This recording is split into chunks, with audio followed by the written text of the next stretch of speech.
그들이 여리고에 이르렀더니 예수께서 제자들과 허다한 무리와 함께 여리고에서 나가실 때 디메오의 아들인 맹인 거지 바디메오가 길가에 앉았다가 나사렛 예수시란 말을 듣고 소리질러 이르되 다윗의 자손 예수여 나를 불쌍히 여기소서 하거늘 많은 사람이 꾸짖어 잠잠하나 하되 그가 더욱 크게 소리질러 이르되 다윗의 자손이여 나를 불쌍히 여기소서 하는지라.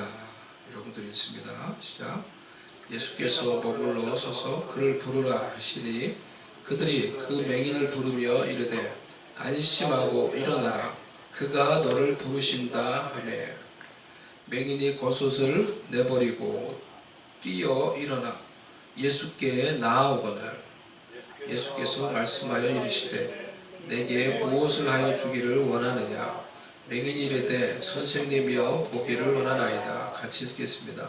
예수께서 이르시되 가라 내 믿음이 너를 구원하였느니라 하시니 그가 곧 보게 되어 예수를 길에서 따르니라. 아멘. 오늘 우리가 본문에서 한 사람 우리가 볼 수 있습니다. 이 한 사람은 복음과 관련이 없는 한 사람입니다. 그 사람 앞에 붙어있는 이 말들, 수식어가 그 사람의 영적인 현실을 보여줍니다. 맹인, 거지, 바디메오 라는 이 세 단어입니다. 이것이 그 사람이 어떠한 사람인지 그리고 복음과 멀어져 있는 자들의 영적 현실을 보여준다고 생각을 합니다. 첫 번째 맹인이라고 했어요. The blind, 앞을 보지 못하는 그런 사람입니다. 바디메오는 앞을 보지 못하는 사람이었어요.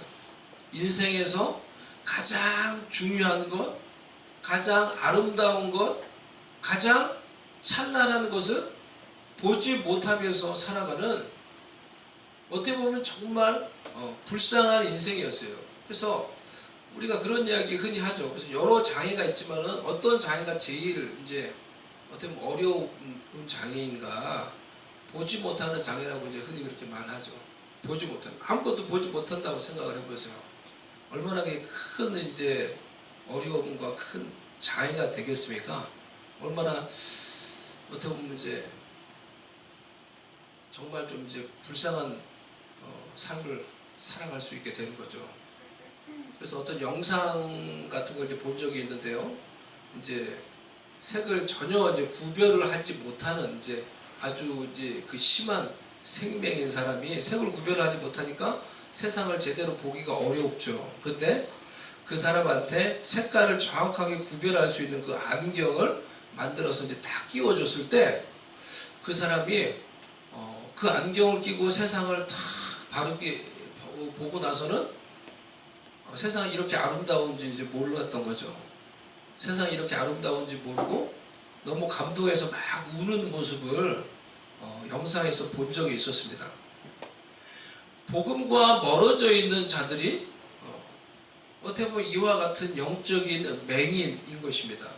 모든 것을 다 보고 아는 것 같지만은 정말 중요한 영적인 현실, 정말 중요한 자신의 영적인 현실, 영적인 세계, 영원한 세계를 볼 수 없는 영적인 맹인인 거예요.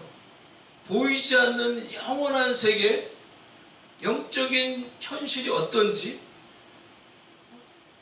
보이지 않는 그런 영적 세계를 보지 못하고 눈에 보이는 것만을 보면서 살아가기에 영적인 맹인인 것입니다.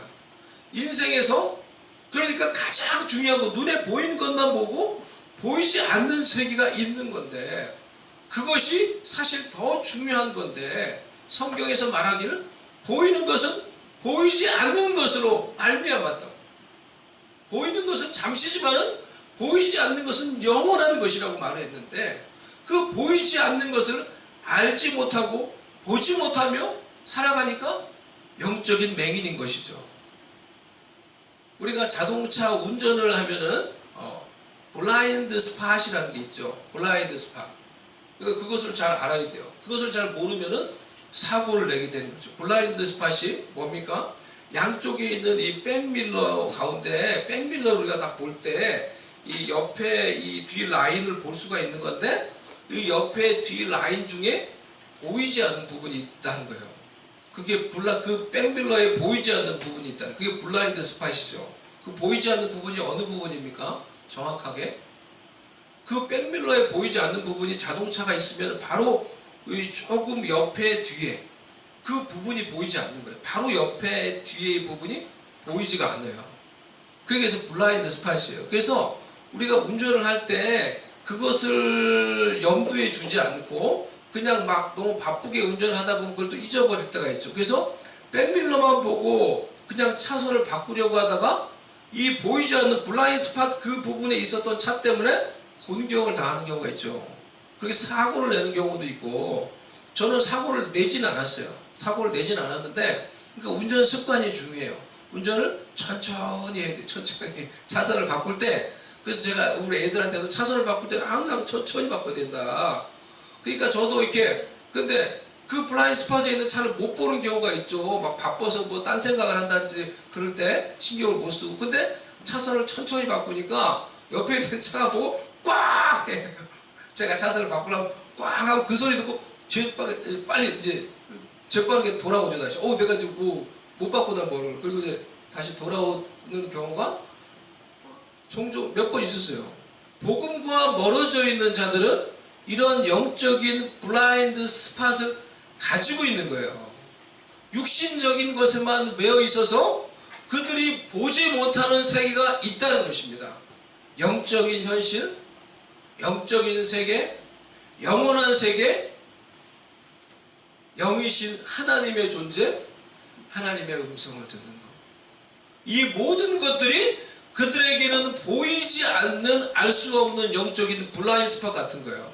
인식하지 못하면서 살아가는 거예요. 그래서 이러한 영적인 블라인드 스팟을 우리가 어떻게 해결할 수 있는가? 해결할 수 있는 방법은 보는 것이 아니라 듣는 것이라는 거예요. 해결할 수 있는 방법이 있어요. 듣는 것을 잘하면 돼요. 영적인 것은 보는 것이 아니라 듣는 것으로 우리 가운데 개발되고 생겨나게 됩니다.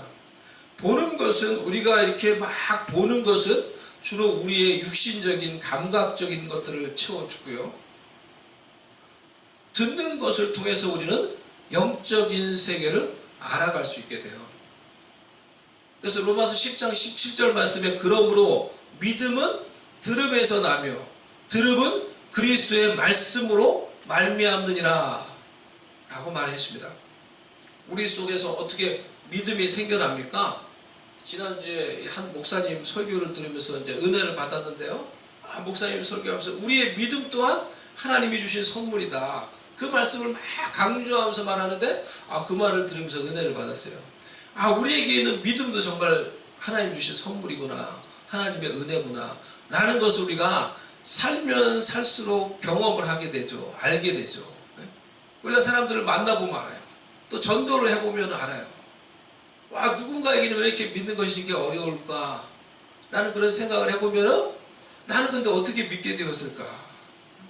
나에게는 어떻게 이런 믿음이 생겼을까? 우리 아내는 어렸을 때부터 한 번도 하나님을 의심하지 않고 그냥 믿었대요. 놀라운 거죠. 하나님의 은혜죠. 하나님의 은혜. 그러니까 믿음이라는 게 하나님의 선물이에요.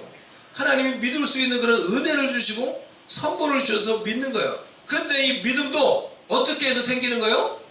듣는 것을 통해서 생긴다는 거예요. 우리가 하나님의 말씀을 들을 때, 그리스도의 복음의 말씀을 들을 때 하나님의 은혜로, 하나님의 선물로 우리 가운데 믿음이 자란다는 거예요. 믿음이 생긴다는 것입니다. 영적인 것은 그래서 듣는 것에부터 시작이 되는 것입니다. 바디메어도 앞을 보지 못하는 사람이었어요. 하지만 들을 수 있었어요. 그래서 누가 예수님이다 라고 외치는 그 소리를 듣고 그에게 믿음이 생겨서 나사렛 예수시여 나를 불쌍히 여겨주소서 라고 외칠 수가 있었던 거예요. 예배 시간에 우리가 이렇게 나와서 하나님의 말씀을 듣고 그 가운데서 믿음이 생기는 거예요. 말씀을 통해서 말씀하신 하나님의 음성을 깨달을 수 있게 되는 것입니다.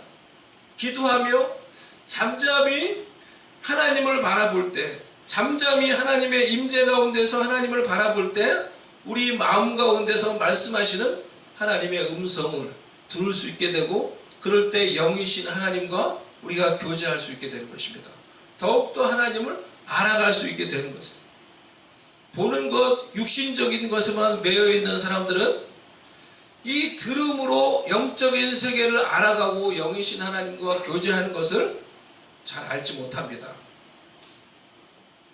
영이신 하나님과의 교제는 듣는 것에서부터 시작이 된다는 거예요. 하나님의 말씀을 우리가 듣고 하나님의 말씀 가운데서 하나님의 음성을 듣는 데서부터 시작이 된다는 거예요. 여러분은 하나님의 말씀을 듣기를 원하십니까? 하나님의 음성을 듣기를 원하십니까? 그런 마음이 우리 가운데 있어야 돼요.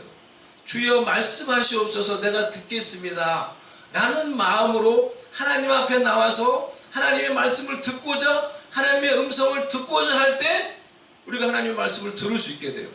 그리고 영이신 그 하나님의 말씀의 음성을 들을 때 우리가 더욱더 그 하나님을 알게 되고 영적인 것을 더욱더 알아갈 수 있게 되는 것입니다. 두 번째, 바디메오에 대한 묘사가 무엇이었습니까? 거지라고 했어요. 거지. 그는 가진 것이 없는 거지였어요. 스스로 경제의 능력을 가지고 있지 못한, 그래서 남에게 구걸하면서 살아야 하는 그런 거지였다라는 것입니다. 복음과 관련이 없는 자들이 바로 이와 같은 영적인 거지인 것입니다.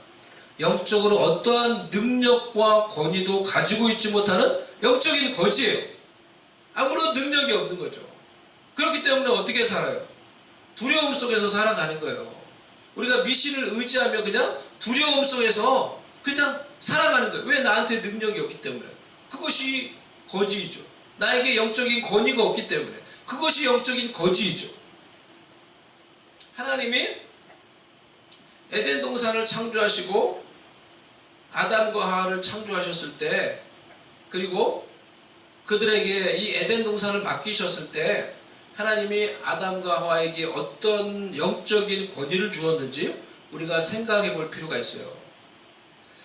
아담은 하나님께 순종하는 하나님의 형상으로 지음받은 피조물로 하나님을 대신해서 이 세상을 통치하는 하나님의 대리 통치자였어요.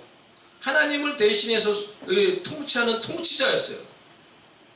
하나님은 그래서 그에게 에덴 동산을 주시고 에덴 동산을 경작하며 지키게 하셨어요.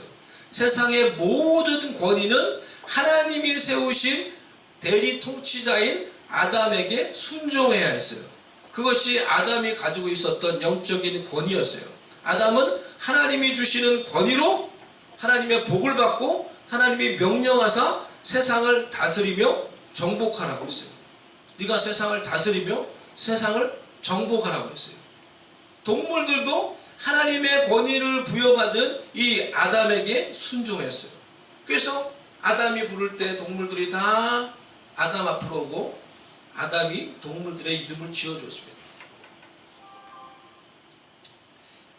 제가 지금 읽고 있는 이 그레고리 빌이라는 분이 쓴 이 성전 신학이라는 이 두꺼운 책이 있는데요. 아주 재미있어요. 좀 어렵지만은 또 책이 아주 재미있어요. 이 책에서 이분이 창세기 3장 21절에 아담과 하와가 타락을 했죠.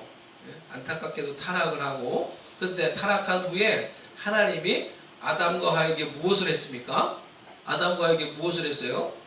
하나님이 아담과 하와에게 심판하실 뿐만이 아니라 심판하시고 나서, 그리고 나서 무엇을 했냐고 하면, 중요한 것을 무엇을 했냐고 하면은 아담과 하와에게 가죽옷을 지어서 입혀주셨어요. 이것을 가리켜서 이 그레고리 빌이라는 분이 하나님이 아담과 하와를 위해서 옷을 마련해 주신 것은 피조세계에 대한 그들의 상속권을 은혜로 죄 확증함을 의미하는 것 같다라고 말을 했어요. 무슨 말입니까? 그러니까 고대 시대 때 이 누군가가, 즉 아버지가 아들한테 채색 옷을 지어 입혔죠. 야곱이 요셉에게 채색 옷을 지어 입었다고 했잖아요. 그때 왜 형들이 이렇게 화를 냈냐? 그 채색 옷을 지어 입혔다라는 말이 아버지의 상속권을 물려준다는 어떤 그런 상징이 있는 거예요. 그런 의미가 있기 때문에 형제들이 그렇게 열받았던 거예요. 화를 냈던 거예요. 그러니까 하나님이 아담과 하와가 타락했는데 근데 그들을 심판하시면서 그리고 나서 또 그들에게 가죽옷을 지어 입히셨어요. 그것이 마치 하나님이 그들에게 있었던 그 권위, 상속권을 은혜로 계속해서 재확증해 주는 것 같다라고 그렇게 말을 하고 있는 거예요. 이게 무슨 의미일까요? 그럼 이것이 사실은 리얼리티는 뭡니까? 사실은 아담과 하와가 그 타락으로 인해서 영적인 권위를 잃었어요. 아담과 하와가 어떤 권위를 가지고 있었다고요? 세상을 다스리는 권위를 가지고 있었다고요. 세상을 정복하는 권위를 가지고 있었다고요. 근데 사단에게 속고 사단에게 순종했어요. 그것을 잃어버린 거죠. 그런데 하나님이 그럼에도 불구하고 심판받는다고 심판을 해놓고도 또 옷을 그애들에게 입혀주셨단 말이에요. 무슨 의미라는 거예요 도대체? 무슨 의미일까요? 이런 생각이 들었어요. 바로 이것이 가지는 중요한 의미는 바로 장차 예수 그리스도를 믿을 성도들을 향한 예표라는 거예요. 우리를 위한 어떻게 보면 메시지라는 거예요. 아담과 하와는 비록 불순종과 타락으로 죄악에 빠지고 하나님이 주신 영적 권위를 잃어버렸지만은 장차 예수 그리스도를 믿을 자들을 하나님께서 그들의 죄를 어떻게 덮어주실 것인지, 어떻게 주님의 그 보혈로, 그 어린 양 대신 보혈로 그들의 죄를 덮어주실 것인지, 어떻게 그들이 잃어버린 영적 권위를 회복시켜 주실 것인지, 어떻게 보면 그것을 보여주는 예표와 같다는 거예요. 그런 메시지와 같다는 거예요. 또 그렇지 않나요? 하나님이 아담과 하와에게 그 옷을 입혀주시면서 어떻게 보면 우리를 향한 그런 메시지를 보여주시는 거예요. 메시지를 전해주시는 거예요. 사도 바울에게 그것은 뭐라고 말했습니까? 우리가 예수 그리스도로 옷 입었다 그랬어요. 갈라디아서 3장 27절 29절의 말씀에 누구든지 그리스도와 합하기 위하여 세례를 받은 자는 그리스도로 옷 입었느니라. 너희는 유대인이나 헬라인이나 종이나 자유인이나 남자나 여자나 다 그리스도 예수 안에서 하나이니라. 너희가 그리스도의 것이면 곧 아브라함의 자손이요 약속대로 유업을 이을 자니라. 여러분, 예수 그리스도와 연합하기 위해서 여러분은 세례를 받은 자입니까? 여러분들은 예수 그리스도와 연합하기 위해서 세례를 받은 자입니까? 그러면은 우리는 뭐라고요? 예수 그리스도로 옷을 입었다는 거예요. 예? 로마서 13장 우리 13절 14절 말씀. 낮에와 같이 단정히 행하고 방탕하거나 술 취하지 말며 음란하거나 호색하지 말며 다투거나 시기하지 말고 오직 주 예수 그리스도로 옷 입고 정욕을 위하여 육신의 일을 도모하지 말라. 우리가 단순히 불신자들처럼 육신의 정욕을 도모하며 사는 것이 아니라 예수 그리스도로 옷을 입었음을 기억하며 늘 예수 그리스도로 옷을 입고 살아야 될 중요한 이유가 여기에 있는 거예요. 그것을 우리가 생각해 볼 필요가 있는 것입니다. 이것을 우리가 영적인 이 상속권으로 생각을 해보면 명확해지는 거예요. 예수 그리스도로 옷 입은 자들은 아담과 하와를 통해서 잃어버렸던 이 영적인 권위와 영적인 상속권을 예수 그리스도를 통하여서 완전하게 회복하게 된 것입니다. 아멘입니까? 아멘? 더 이상 영적인 거지로 두려움 속에서 살아가는 것이 아니라 영적인 권위를 가진 자로서 하나님의 유업을 이을 상속자로서 하나님께 순종하며 예수 그리스도를 구주로 믿어서 그로 인한 영적인 권위를 가지고 나의 삶과 나의 가정과 세상을 다스리며 하나님의 뜻을 이 땅 가운데 이루는 사명을 부여받은 자라는 것입니다. 창세기 1장 27절 28절에 하나님이 타락하기 전에 아담과 하와에게 복을 주시면서 명령하신 것처럼 너희가 내가 그들에게 복을 주시며 생육하고 번성하며 땅을 다스리며 땅을 정복하라고 말씀을 하신 것처럼 이제는 예수 그리스도로 옷을 입은 예수님을 믿어서 예수 그리스도로 옷 입은 성도가 이 영적인 권위를 완전히 회복하여서 하나님의 복과 능력 가운데 하나님의 뜻대로 이 세상을 다스릴 수 있는 그런 사명을 받은 자가 아닙니까? 그런 자가 아닙니까? 우리가 생각을 해봐야 되는 거예요. 예수님을 믿는 자에게 어떠한 영적인 권위가 회복이 되었는지, 미국에 살면서 그런 생각을 이제 할 때가 있습니다. 지난주에도 제가 헬렌 성도님하고 같이 이제 도와드린다고 이제 소셜 이 오피스에도 같이 가고 이제 그렇게 했는데, 그런데 가면서 느끼는 게 있어요. 느끼는 게 뭐냐고 하면은, 공무원들이 너무 불친절해요. 너무 불친절하다는 거예요. 미국에서 내가 느끼는 거, 공무원들이 너무 불친절하고 너무 권위적이에요. 그러니까 권위적이에요. 그래서 제가 이제 그 생각이 들었어요. 그래서 그날도 이제 그렇게 이렇게 사람들을 이제 공무원들을 이렇게 대하고 이렇게 하면서 이제 든 생각이, 왜 이렇게 저렇게 권위적일까? 그런 생각을, 왜 저 사람들은 저렇게 권위적일까? 근데 저 사람들이 원래 캐릭터가 그러진 않을 텐데 평상시는 그 언제부터 저렇게 될까? 그 생각을 해봤어요. 그래서 그 사람이 그 옷을 입을 때부터, 저 제복을 입을 때부터 그럴까? 아니면 교육을 받을 때 이제 이렇게 해야 된다. 많은 사람들이 오니까 탁탁 권위를 갖고 이렇게 해야 된다. 뭐 그렇게 교육을 받아서 그런 건가? 이런저런 생각을 해봤어요. 여러분, 우리가 예수 그리스도로 옷 입는 순간, 우리가 정말로 예수님으로 옷을 입었다고 하면은 우리가 가지는 영적 권위는 어떤 것입니까?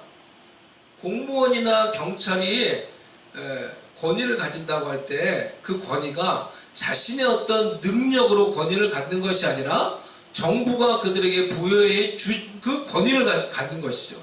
그리고 그 정부가 준 직책, 제복에서 나오는 그 권위를 얻고 행사를 하듯이, 우리가 예수 그리스도로 옷을 입을 때 얻는 권위도 나의 능력과 나의 신령함에서 나오는 것이 아니라 전적으로 예수 그리스도에게서 나오는 것입니다. 예수 그리스도께서 부여하신 그 권위를 가지고 우리는 사단을 제압하며 악한 영을 다루며 죄를 다루며 영적인 문제를 다루며 나의 삶의 문제를 다루며 우리의 삶 가운데 하나님의 뜻을 이뤄가기 위해서 부름받은 존재이며, 기도하며 순종하며 이 하나님의 뜻을 이루기에 하나님께서 우리에게 주신 영적인 권위를 사용할 수 있어야 하는 것입니다. 세 번째로, 바디메오에게 있는 중요한 특징은 No Identification이었어요. 즉, 바디메오라는 것이 사실은 그 사람의 이제 이름이라고 말하기가 어렵습니다. 그 뜻이 바가 아들이고 디메오가 이제 사람 이름이란 말이에요. 즉, 디메오의 아들이라는 뜻이에요. 즉, 그 사람의 이름이라고 말하기가 좀 어렵죠. 바디메오는 디메오의 아들이라는 뜻이었어요. 그래서 그 거지를 부를 때 사람들이 식별하기 좋게 그냥 디메오라는 사람을 아니까, 디메오라는 사람은 더 많이 알고 있었어요. 그래서 디메오의 아들이라고 이렇게 불렀다라는 거예요. 그 사람의 이름에 관심이 없었어요. 그 사람의 이름이 뭐 있었겠지만은 이름에 아무도 관심이 없었어요. 그냥 디메오의 아들, 그 거지, 맹인. 성경 기자도 그 사람의 이름에 대해서 사실은 관심이 없습니다. 그래서 우리가 읽은 이 본문에도 처음에 이렇게 이 사람을 가리켜서 바디메오라고 이렇게 지칭을 하고, 그 다음부터는 계속해서 맹인이라고 이렇게 지칭을 하고 있어요. 즉, 바디메오는 자신의 정체성이 없었던 사람이었어요. 복음과 멀어진 자들의 이 중요한 특징이 바로 이 No Identification이라는 거예요. 복음과 멀어진 자들은 자신의 정체성에 혼란을 겪으면서 진정한 자신의 정체성을 잃어버리며 살아가는 거예요. 사단은 복음으로 이 멀어진 자들이 이 정체성의 혼란으로 하나님과 멀어지게 만들며 하나님의 진노와 하나님의 심판의 자리에 있게 만드는 것입니다. 그래서 요즘에는 어떤 일도 합니까? 하나님께서 그들에게 부여해 주신 이 성, 그 성조차도 그들이 거부하면서, 성 아이덴티티까지도 거부하면서, 남성이 여성이 되기를 원하는 사람, 여성이 남성이 되기를 원하고, 자기 스스로 어떤 정체성을 찾으려고 하면서 스스로 하나님 위치에 서서 하나님의 질서와 하나님의 권위에 대항하면서 사단의 죄악에 동참함으로 하나님의 진노와 하나님의 심판이 임하는 자리에 머물게 되는 것입니다. 사단은 복음과 멀어져 있는 자들을 이와 같이 정체성의 혼란과 정체성을 잃어버리게 만들므로써 하나님을 대항하여 스스로 창조주가 되려고 하는 그런 죄악에 빠지게 만들므로 하나님의 진노와 하나님의 심판이 머무는 자리에 있게 만드는 거예요. 반대로 복음으로 회복된 자들은 그리스도 안에서 명확한 아이덴티피케이션을 갖는 거예요. 더 이상 죄 가운데서 방황하는 자가 아니라 영혼의 감독이 되시고 목자가 되신 하나님께 돌아온 자라고 했어요. 베드로전서 2장에서요. 하나님께 찾아진 자. 세상과 죄악과 귀신과 사단의 종으로 살아가는 자가 아니라 영적인 권위를 회복해서 왕같은 제사장, 거룩한 나라로 하나님의 소유가 된 백성으로 이 땅 가운데서 살아가는 자라고 말하고 있는 것입니다. 아멘. 할렐루야. 더 이상 하나님의 진노와 심판의 자리에 있는 자가 아니라 하나님의 자녀로 입양되어서 그 속에 성령님을 모시고 장차 하나님이 주시는 유업을 이어받을 상속자로서 이 땅 가운데 살아가는 거예요. 그래서 복음은 우리에게 이와 같은 명확한 아이덴티피케이션을 우리에게 말해주고 있는 거예요. 우리는 이 세상에서 이런 명확한 아이덴티피케이션을 가지고 영원히 이 세상에서 그리고 앞으로 영원히 살아가는 것입니다. 미국에 살면서 아이디가 얼마나 중요한지 우리가 다 체험을 하면서 살아가죠.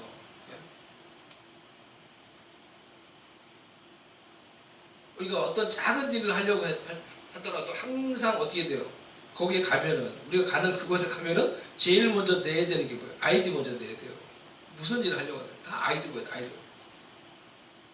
그런데 만약에 우리가 그렇게 좀 이렇게 적당한 그 아이디가 없으면은 얼마나 큰 이제 어려움을 겪는지 모릅니다. 크고 작은 일을 하는 데 있어서 얼마나 큰 어려움이 있는지 모릅니다. 그런데 만약에 이제 반대로 이제 우리가 미국에서 미국 시민권자라는 이 아이덴티피케이션을 가졌어요. 그러면 적어도 신분적으로 이제 어떤 일을 하려고 하는데 사실은 이제 부족함이 없게 되는 거죠. 우리가 우리의 삶이 복음으로 회복되고 그리스도 안에서 확실한 아이덴티피케이션을 내가 가지게 되면은 우리는 무엇을 하든지 항상 우리의 확실한 영적인 아이디, 하나님의 자녀라는 아이디를 제시하면서 우리의 일들을 해결해 갈 수가 있는 거예요. 내가 하나님의 자녀인데 세상을 향하여, 마귀를 향하여, 영적인 세상을, 이 세력을 향하여 외치며 선포하며 예수님의 이름으로 하나님의 뜻을 간구하며 나아가는 것입니다. 우리의 삶 가운데 문제의 파도가 있고 홍해 같은 그런 어려움이 우리의 삶을 가로막고 있는 것 같을지라도 그때 우리가 무슨 아이디어를 가지고 문제의 창고 앞으로 나아가겠습니까? 이러니 나는 또 안 되지. 내 인생이 다 이렇지. 이런 운명론적인 그런 비참한 그런 생각을 가지고 그 고난 앞에서 절망하고 있지 않습니까? 그리스도 안에서 하나님께서 우리에게 부여해 주신 이 하나님의 자녀라는 아이덴티피케이션을 가지고 내 인생의 문제의 창고 앞에서 그 아이디를 내밀며 예수님의 이름으로 간구하며 하나님의 뜻을 구하며 문제를 해결하며 하나님의 뜻을 이루며 하나님의 영광을 이루며 살아갈 수 있는 주의 백성들 되기를 바랍니다. 아멘. 오늘 제 설교가 길죠. 좀 설교가 긴데요. 마지막 오늘 사실은 제가 이 설교를 하려고 이 부분을 하고 마치겠습니다. 이 설교를 하려고 오늘은 이 설교를 준비한 건데, 그런데 앞부분에 대해서 이제 복음에 대해서 이렇게 말을 많이 했죠. 오늘 이제 이 설교를 이제 생각한 거는 바로 이 내용 때문이었어요. 사실은 그런데 지금 제가 복음에 대해서 복음과 관련이 없는 사람, 또 복음을 알고 믿는 사람들이 어떤 것을 가지고 있는가 라는 것에 대해서 이제 여러분께 말씀을 드렸고요.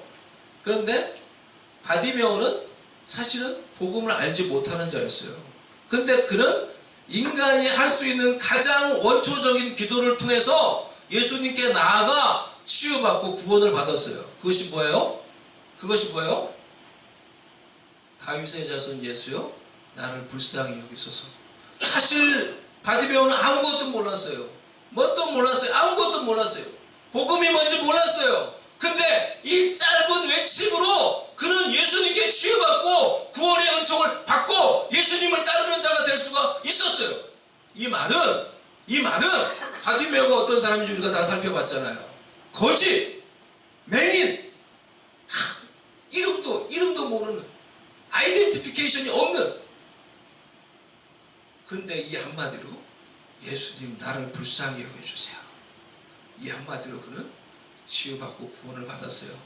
이 말은 바디메오 같이 아무것도 내가 가진 것이 없는 자라고 할지라도, 그런 자라 할지라도, 비참한 죄인이라 할지라도 예수님께 나와 예수님의 긍휼을 구하고 예수님의 자비를 구하면은 우리도 예수님께 그 긍휼과 은혜를 받을 수 있다는 것을 우리에게 말씀해 주고 있는 거예요.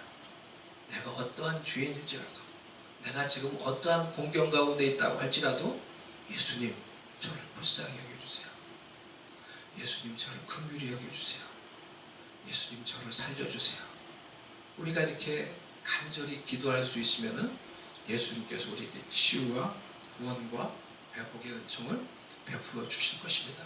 여러분이 어떠한 상황 가운데 있든지, 어떤 상처와 어떤 아픔과 어떤 고난을 겪었든지 상관없이 예수님과 그의 복음을 듣고 예수님께 나와 예수님, 영혼의 구주 예수여, 나를 불쌍히 여겨주세요.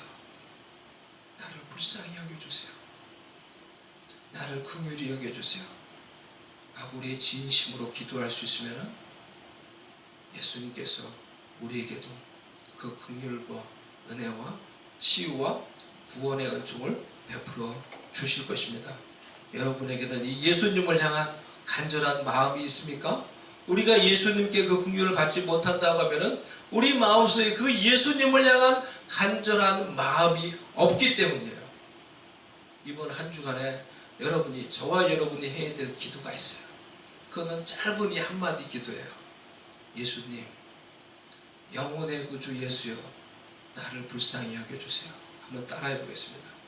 영혼의 구주 예수여, 나를 불쌍히 여겨주세요.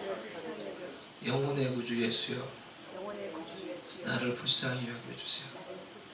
영혼의 구주 예수여, 나를 불쌍히 여겨주세요. 이 마음이, 이 기도가 여러분의 마음속에 늘, 이 기도는 그러니까 늘 할 수 있는 거예요. 늘 마음에서 내가 할 수 있는 기도예요. 계속 할 수 있는 기도예요. 이 기도가 늘 내 마음속에 있게 해서 내가 마음으로 계속 이렇게 기도하면서 이 한 주간을 보내보시기를 바랍니다. 그렇게 할 때 예수님께서 여러분에게 어떤 긍휼과 어떤 은혜를 베푸시는지 저와 여러분이 경험할 수 있기를 원합니다.